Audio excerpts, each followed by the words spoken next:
Well, I'm at Lake Olathe. That's right, Olathe has a lake. And I may or may not have come here across the way where you see those bluffs and the trees. Senior graduation, 1989 with my buddies. We parked and watched the Ranger. We could time the Ranger making a loop around Lake Olathe. We had just enough time to crawl our way through the dark trees at night, hop out of that bluff right there, and jump off it.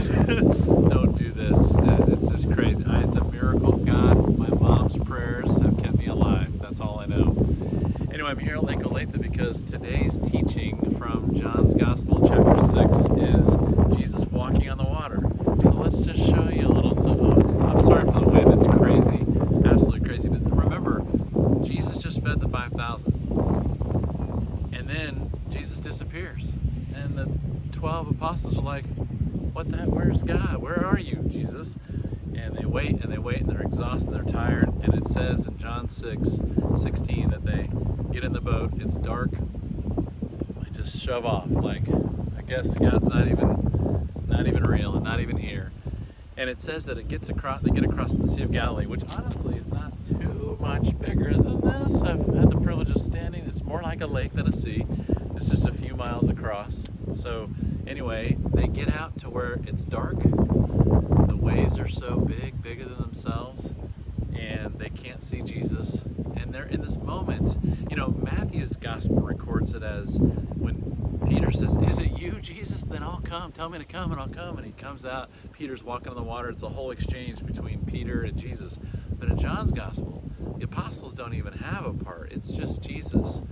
And Jesus says, "Oh, ye of little faith," almost as if he's scolding him. But he's not, because it's an appropriate measure of concern that Peter has. But in John's gospel, in the "Oh, ye of little faith," the Greek translation is more of a, why did you pause? Why did you stop? Why did you stutter or step? Why did you slow down? And I think that's what you and I need to hear from Jesus when it comes to walking on water.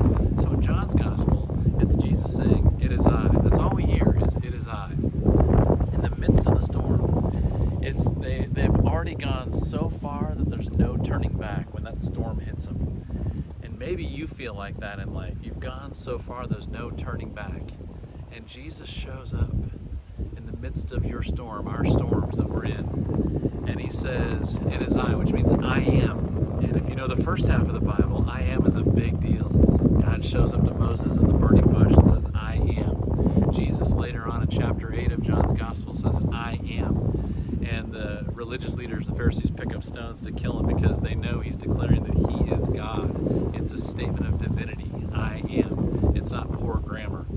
And so I am. Yes, the debate definitely goes back and forth about the missional act of the Messiah and the divine nature of the Messiah. Yes and yes. But I think what Jesus is saying in John's Gospel, walking on water, is that you and I need to hang on to this God when the world feels like, what is going on? I don't need to tell you, collectively the world is horrified by the act of evil with 19 children, innocent children's lives taken. Teacher, grandma, it's just overwhelming. All in Texas, it's like, when will the next one come? I don't know. But hang on as we feel like we've gone so far across, there's no turning back. Jesus shows up. He doesn't calm the storm. It's in our storm. And he says, "I am." Hang in there.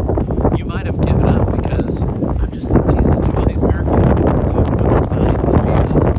And he was turned water into wine. We talked about that. And healing of the Herod Antipas's kind of right-hand man, a guy that's used to being in charge, a centurion. It's like he heals his kid. And anyway, we see all these signs leading up to the feeding of 5,000, and then it's like it just disappears. Sometimes it feels like we're alone. Sometimes it feels like Jesus just isn't here with us.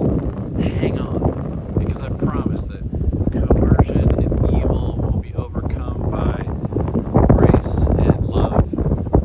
That's what it means that Jesus has won. Victory is in Christ, and it's maybe not the way you think it is.